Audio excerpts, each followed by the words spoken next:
my pleasure to present you why medical cannabis works.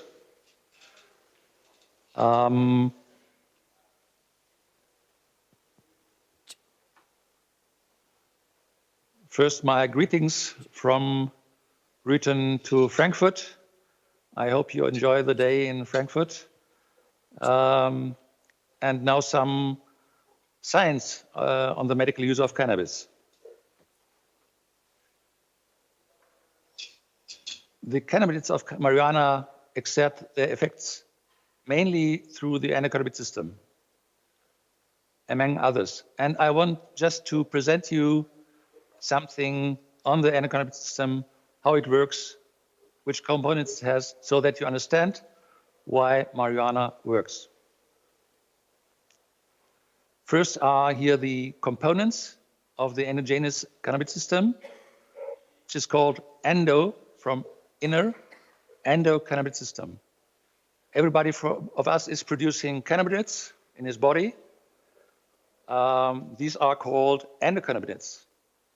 And they bind to certain receptors, which are called cannabinoid receptors or vanillate receptors and several other receptors. But we mainly talk about endocannabinoids and cannabinoid receptors. And the other components of the system are the enzymes that induce the generation of endocannabinoids and those who degrade the endocannabinoids. And what is the role of this system and how can it best serve our body?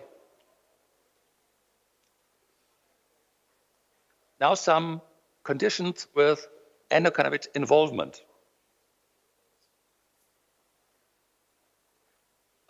First are diseases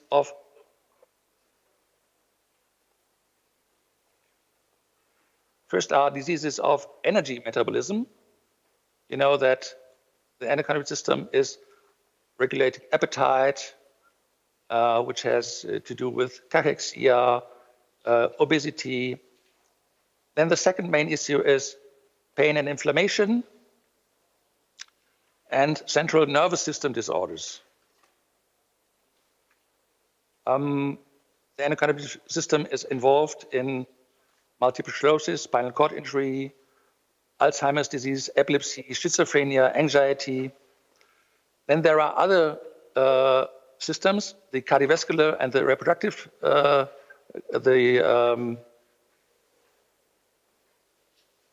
respiratory disorders, including hypertension, asthma, and so on. Then we have eye disorders, glaucoma, for example, cancer, very important issue, gastrointestinal and liver disorders, such as inflammatory bowel disease, musculoskeletal disorders, such as arthritis. So these are all conditions with endocannabinoid involvement. I want to bring you one example how the endocannabinoid system is inhibiting the overactivation of the nervous system. What happens, for example, after brain injury?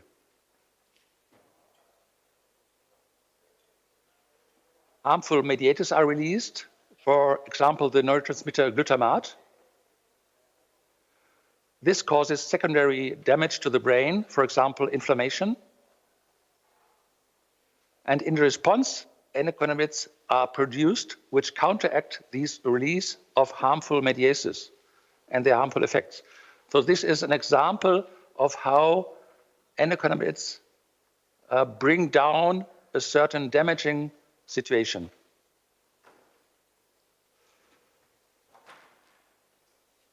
Now the components of the endocannabinoid system looked at somewhat nearer. We have first the cannabinoid receptors. You know, the cannabinoid 1 receptor, which is in the brain, if it's activated, is causing a high or pain reduction or appetite increase. We have the cannabinoid 2 receptor, which is involved in inflammation, allergies. Then we have vanillate receptors. Some endocannabinoids are binding to vanillate receptors. We have other receptors, PPAR gamma, for example. The endocannabinoids, the most known are anandamide and arbutinolbutyrol, but there are more than 200 fatty acid derivatives which are similar to endocannabinoids of like anandamide and 2-AG. And then we have the cannabis of the cannabis plant. Currently, we talk about 120 cannabinoids. They are not present in one plant, but have been found around the world. The main of them, or the best known, are THC and CBD, and there are also other cannabinoids. We will talk later on it a little bit. So, how does the endocannabinoid work in detail if we have a closer look at it? First, we have to look at how nerve cells talk to each other. You see two nerve cells. Above is the so-called presynaptic nerve cell, which releases a neurotransmitter, for example, glutamate. In the middle, we have the synapse, which is the gap between the two nerve cells. And below, we have the so-called postsynaptic nerve cell, which receives a neurotransmitter, a signal. The words of the language of this system are the neurotransmitters. So nerve cells talk to each other by neurotransmitters. And now we come to the role of the endocannabinoids in this interplay, how endocannabinoids raise their voice. We have again the synaptic nerve cell, and in red, the postsynaptic nerve cell. In this example, there is a stimulus, an action potential, which releases the neurotransmitter GABA, gamma-aminobutyric acid, and it binds to the GABA receptor, and this causes an action. If this action is too strong, then the postsynaptic nerve cell produces endocannabinoids, and they activate CB1 receptors on the presynaptic membrane. We call this retrograde inhibition of neurotransmitter release. So this is the typical situation how endocannabinoids work.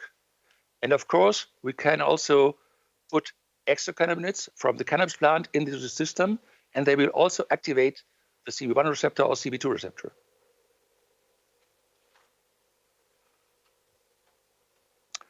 Where do endocannabinoids act? As you see, CB1 receptors are found on nerve cells in the brain. And first, the CB1 receptor was called the brain receptor, the brain cannabinoid receptor. But in later years, we found out that the CB1 receptor is present in nearly every organ and tissue. Spleen, heart, lungs, skin, bone, reproductive tract, and so on. And the CB1 receptors are found on immune cells, among them white blood cells, leukocytes, the spleen, tonsils, and even in the brain, in immune cells of the brain. Another example, it is not only in the brain, but also in the bowel. Our bowel is often called the second brain and containing 100 to 200 millions of nerve cells. And I take this example from irritable bowel syndrome.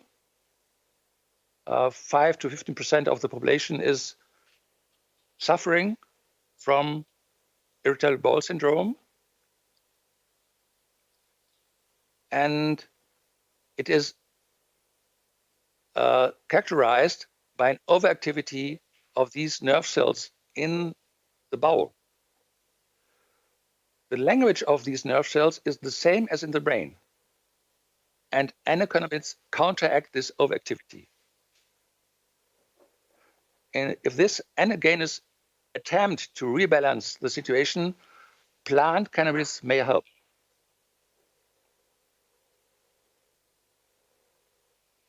Thus, the major role of the endocannabinoid system is to counteract the overactivity of all neurotransmitters, dopamine, gamma-aminobutyric acid, glutamate, serotonin, glycine, noradrenaline. It can best serve our body if all elements of the system are well balanced. We call this homeostasis, and the result is health and well-being. Here are a list of medical conditions of my patients. These are 2 pages.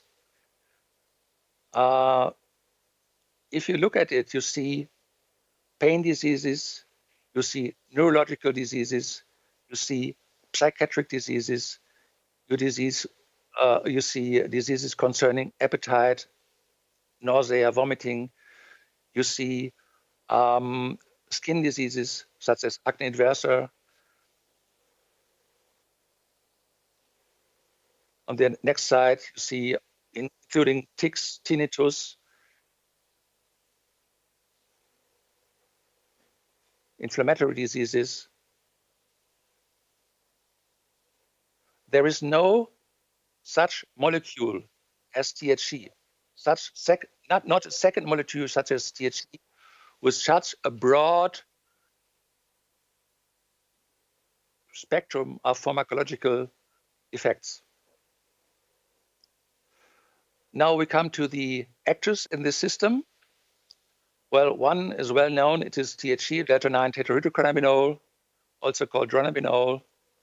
We see the classical structure with the tail of 5 carbon molecules and the structure with 3, well,